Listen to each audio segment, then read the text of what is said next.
Welcome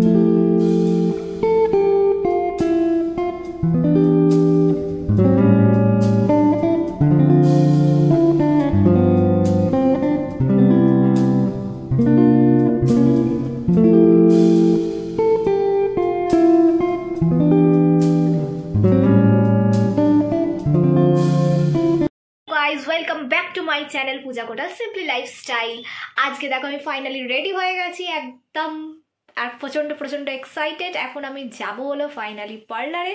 তা কোথা দিয়ে করাচ্ছি তোমাদেরকে আগের ভিডিওতেই দেখিয়েছিলাম এবং বলেছিলাম যারা দেখোনি তাদের জন্য অবশ্যই এটার লিঙ্ক মানে এন্ড স্ক্রিনে দেওয়া থাকবে বা ডিসক্রিপশন বক্সের লিঙ্ক দেওয়া থাকবে, তোমরা কিন্তু চেক করতে একদম ভুলো না।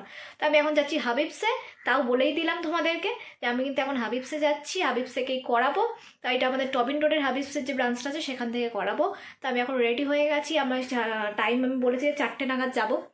তো এখন অলরেডি 3:25 বাজে, ওর আজকে মিটিং আছে, ওই যাবে আমাকে ছাড়তে, তাই জন্য আমি বেরিয়ে যাবো, ওই 3:30 নাগাদই বেরিয়ে যাব, কারণ হচ্ছে ও আবার এসে মিটিং জয়েন করবে, ওকে তো মিটিং জয়েন করতে হবে। তো আমি তো থাকবো না, ও যাবে মিটিং জয়েন করবে, তাই জন্য আমি এখন রেডি হয়ে গেছি। দেখতেই পাচ্ছ এক্সাইটমেন্টে কী বকছি না জানি না, ওখানে গিয়ে কতটা ভিডিও করতে পারবো জানি না, কারণ আমি না এখনও অতটা প্রো হয়নি, সব জায়গায় গিয়ে ভিডিওটা করে উঠতে পারি না, এখনও অনেকটা লজ্জা লাগে, একটু মানে আনকমফর্টেবল ফিল হয়, সেইগুলো কবে কাটিয়ে উঠতে পারবো জানি না। আর দেখো সেরকম কিছুই না, কেমন আমি চুলটা এরমভাবে বেঁধেছি, আমার কপালটা কতটা চওড়া লাগছে দেখেছো, মানে সামনে যেহেতু চুল নেই কপালটা একদম এতখানি চওড়া লাগছে। এখন আমার কোনো অপশনও ছিল না, আমি আর অন্য কিছু করিনি, কারণ হেয়ার তো আবার সে খুলবে, সবাই করবে, কাট করবে, তাই জন্য এরকমই রেখেছি। তো দেখি ফাইনালি আমার লুকটা কেমন হয়, তোমাদেরকে আগে আমার এইরকম লুকটা শেয়ার করে দিলাম। এই হলো আমার চুল, প্রথম ফাইনালি দেখিয়ে দিই লম্বা চুলটা, এরপর আমি কেটে এটাকে ছোট করে নেবো, মানে মোটামুটি আমি ভালোই ছোটো করে নেবো, কারণ যেহেতু হচ্ছে অনেক দিন পর চুল কাটছে, আবার কবে চুল কাটবো কোনো ঠিক নেই। যদি আমি এটা থেকে মেনটেন করার চেষ্টা করবো যে মাসে মাসে না সরি, মানে 5-6 মাস অন্তর একবার করে হেয়ার কাট করা ভালো, এটাতে হেয়ারের গ্রোথও ভালো হয়, যে আর হচ্ছে মানে এই ফ্রিজিনেসগুলোও মানে হয়ে যায়। তো হেয়ার কাট করা কিন্তু অবশ্যই উচিত, কিন্তু আমি করি না, টাইম পাই না, বা নিজের একটু গাফিলতিও বলতে পারি, যেন করা হয় না। তো চলো আর বেশি কথা না বাড়িয়ে যাওয়া যাক, নাহলে এক্ষুনি করবে যে অলরেডি টাইম হয়ে গেছে, তুমি এখনও লেট করছো কেন। তো চলো বাকিটা পরে তোমাদেরকে যতটুকু পারবো শেয়ার করার চেষ্টা করব, সাথে থেকো, পাশে থেকো, চলো।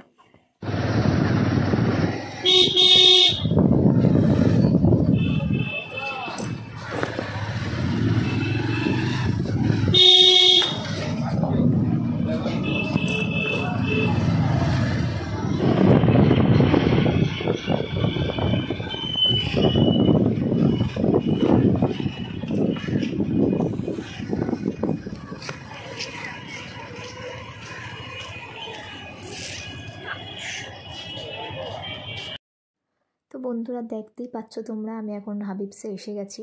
এটা হলো টবিন রোডে, আমাদের এখানে টবিন রোডের একটা ব্রাঞ্চ এটা। তো এখানে দেখো আমাকে ফার্স্টেই আমি ঢুকেই, আগে তো কথা বলে এসেছিলাম তাই জানতোই ওরা যে কী করাবো। তো আমাকে বলছিল যে হেয়ার মানে ড্যান্ড্রাফ ট্রিটমেন্টও করাবো কিনা, বললাম যে না না ওইসব করাবো না, শুধু বটক্সটাই করাবো। তা প্রথমে আমার হেয়ারটাকে আগে ওয়াশ করে নিয়েছিল ভালো করে, মানে শ্যাম্পু করিয়ে দিয়েছিল, আমি অলরেডি কিন্তু শ্যাম্পু করেই গেছিলাম, তা সত্ত্বেও আবার শ্যাম্পু করাচ্ছিল। আর এখানে আমার দেখো না মাথার মধ্যে ঠান্ডা ঠান্ডা যখন জল ঢালছিল একটু কেমন করছিল। তারপরে হচ্ছে দাদাটা বলছিল যে আমি যেহেতু ভিডিও করছিলাম তাই বলছে তোমার কি ইউটিউব চ্যানেল আছে, আগে বলতে পারতে, তাহলে আমি আরও সুন্দর করে আগে থেকে মানে প্রথম থেকেই ভিডিওটা স্টার্ট করে সুন্দর করে দিতাম, তাই নিয়ে একটু হাসাহাসি করছিলাম। আর উনি বলছিল যে তোমার ফোন নাম্বারটা কেন কম্পিউটার বলে সেভ করা, মানে আমার নাম দিয়ে দেখাচ্ছিল পূজা কম্পিউটার বলে, তাই বলছিলাম, বললাম যে না আমার হাজব্যান্ডের কম্পিউটার সেন্টার আছে, তো এই নাম্বারটা ওরই, তাই জন্য এরকম দেখাচ্ছিল। তো তারপরে দেখো হেয়ারটা শ্যাম্পু করে দিয়ে কিছুক্ষণের জন্য প্রথমে একবার শ্যাম্পু করে ধুয়ে দিয়েছিল, তারপরে আবার শ্যাম্পু করে 15 মিনিট মতো ছেড়ে দিয়েছিল হেয়ারই, তারপরে আবার ওয়াশ করে এখন দেখো হেয়ার ড্রাই করছে ভালো করে, হেয়ার ড্রায়ার দিয়ে। তো এখানে দেখো এবার ওই ক্রিমটা লাগানোর পরে আবার ভালো করে হেয়ারটা মানে ড্রাই করে দিল, মানে ওয়াশ করে আসার পর। তারপরে এখন হচ্ছে পার্মানেন্টলি দেখাচ্ছিলো যে কতটা চুল কাট করবে। তা আমি বলছিলাম যে বেশি করেই কেটে দাও, কারণ 2 বছর ধরে কাটিনি, আবার কবে কাটবো, আর অনেকটা নিচটা নষ্টও হয়ে গেছিলো। তো উনি বলছিল যে না না যতটুকু নষ্ট হয়েছে ততটুকুই কাটবো, বেশি কাটবো না। আর পরে লাস্টের দিকে একবারে যখন ফাইনাল টাচ আপ দেবো তখন আরেকটুখানি মানে নিচটা ট্রিমিং করে দেবো। তো এখন উনি হচ্ছে হেয়ারটা প্রথমে কাট করে নিয়েছিল যতটুকু দরকার, তারপরে হচ্ছে পরের প্রসেসের দিকে এগাচ্ছিলো। ততক্ষণে আমার সাথে একটু কথা বলছিলাম ভিডিও নিয়ে, সমস্ত রকম আমি আমার চ্যানেলের নাম কি এইসব সব জানতে চাইছিলো। তো যাই হোক, তারপরে দেখো আমি আর ক্রিমের প্রসেসটা তোমাদের দেখাইনি, যে এখানে মানে এই ট্রিটমেন্টটার জন্য যে মেন ক্রিমটা হেয়ারে অ্যাপ্লাই করা হয় সেটা আমি তোমাদেরকে আর দেখাইনি এখানে। তো ওটা লাগানোর পরে তারপরে এখানে ভালো করে না প্লাস্টিকটা দিয়ে না র্যাপ করে দেবে এখন হেয়ারটা। এটা প্রায় 40 থেকে 45 মিনিটের ওপরে রাখা হয়েছিল চুলের মধ্যে এরকম র্যাপ অবস্থাতে। তো আমার না মানে এই জায়গা যখন টানাটানি করছিলো এরকম মাথা ধরে আমার মনে হচ্ছিলো যেন কী না হচ্ছে, বাবারে আমার মাথা তো আমার মনে হয় আজ ঘাড় আর থাকবে না। তো যাই হোক, এখানে হচ্ছে তারপরে ভালো করেই করে দিয়েছিল। আর ইনি হলো মেন হেয়ার মানে হেয়ারের এই ট্রিটমেন্টগুলো করে এবং হেয়ার কাটফাটগুলো করে, আর যারা দেখতে পাচ্ছ ওরা হেল্প করে। তো দেখো এখানে এখন হচ্ছে ভালো করে এটা রেখে দেবে এখন 40-45 মিনিট। তারপরে আবার এইরকমই ক্রিম থাকায় অবস্থাতে চুলটাকে ভালো করে হেয়ার ড্রাই করে দিয়েছিল। হেয়ার ড্রাই করে নিয়ে তারপরে হলো পরের প্রসেসে যাবে হলো স্ট্রেটনিং। তো এটা কিন্তু পার্মানেন্ট স্ট্রেটনিং নয়, তাই সেরকম কিন্তু পার্মানেন্ট স্ট্রেটনিংয়ের মতো ফিনিশ আপ দেবে না। আমার যেহেতু চুলটা একদম মানে খারাপ হয়ে গেছিলো, তাই উনি সাজেশন দিয়েছিল যে বটক্স করানোর। তাই এই ট্রিটমেন্টটার সম্বন্ধে তোমাদের বলে দিই, এটা কিন্তু হচ্ছে একটা ট্রিটমেন্ট চুলের, মানে চুল যখন একদম খারাপ হয়ে যায় তো তখন এটাকে হেলদি করার জন্য একটা প্রোটিন টাইপসের দেওয়া হয় চুলকে। তো সেটাই হলো এই প্রসেসটা। তো এর মধ্যে হচ্ছে আমার একটুখানি হচ্ছে যেহেতু আমার স্ট্রেটনিং লুক চাই, তাই জন্য উনি হচ্ছে এইটাই করতে বলেছিল। তাই স্ট্রেটনিংটাও মানে মোটামুটি আসে, কিন্তু এটা কিন্তু বারবার বলছি পার্মানেন্ট নয়, এটা কিন্তু মানে হার্ডলি 4 থেকে 5 মাস এরকম থাকবে। তো দেখো এখানে যখন এই হেয়ার স্ট্রেটনিং করছিল তখন আমার যা অবস্থা হচ্ছে, কারণ আমি এমনি নড়বড়ে, তার মধ্যেই যখন টেনে টেনে জোরে জোরে মানে করছিল চুলগুলো টানছিল, তখন আমার মনে হচ্ছিলো যে আমার ঘাড়টা বোধহয় এবার যাবে, মানে ঘাড় আমার পুরো ব্যথাই হয়ে গেছিলো। আর এদিকে দেখো আমি কানে কিন্তু ফোন দিয়ে নয়, কানে আমি ধরে রেখেছিলাম যাতে কানটা হচ্ছে পুড়ে না যায়, মানে উনিই বললো যে কানটা ধরে রাখো। তারপরে দেখো এখন টেনে টেনে মানে চুলটা পুরো স্ট্রেট করেই দিয়েছে মোটামুটি। তারপর একটা হেয়ার মাস্ক অ্যাপ্লাই করে দেওয়া হয়েছিল, হেয়ার মাস্কটাও প্রায় আধ ঘন্টার উপরে রাখা হয়েছিল, দিয়ে তারপরে হেয়ার ওয়াশ করে এটা হলো আমার ফাইনাল লুক।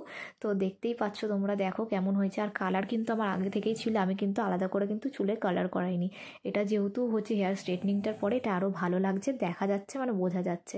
আর এইটা কিন্তু করতে আমার 4000 টাকা পড়েছে হাবিবসের এই মানে আউটলেটটা থেকে। এবার অন্য জায়গায় অন্য চুলের মানে লেন্থ অনুযায়ী কিন্তু টাকা, তাই তোমরা চাইলে করাতে পারো। তো বন্ধুরা আমি পুরোটাই কিন্তু তোমাদের সাথে শেয়ার করলাম যতটুকু পারলাম। আর এই দাদাই কিন্তু আমার পুরো ট্রিটমেন্টটা করেছে হেয়ারে। তো তোমাদের আমি ডেসক্রিপশান বক্সে অবশ্যই এনার নাম্বার আর হচ্ছে এখানকার অ্যাড্রেস দিয়ে দেবো, তোমরা চাইলে কিন্তু কেউ এখানে এসে কন্ট্যাক্ট করতে পারো যদি এরকম কেউ ট্রিটমেন্ট করাতে চাও।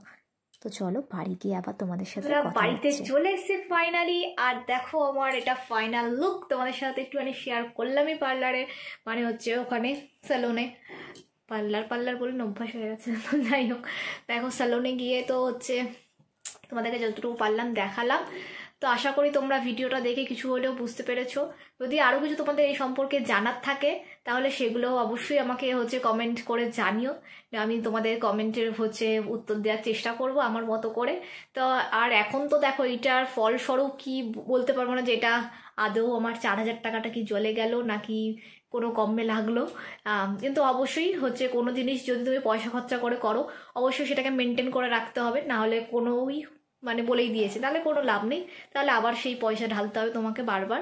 ওনারা নিজেরাই বলে দিয়েছে যে এটা কিন্তু অবশ্যই মেনটেন করতে হবে। আর মেনটেন, কারণ এটা তো পুরো মানে পার্মানেন্ট স্ট্রেটনিং নয়, তাই কিন্তু সেরকম কিন্তু স্ট্রেটনিং থাকবে না।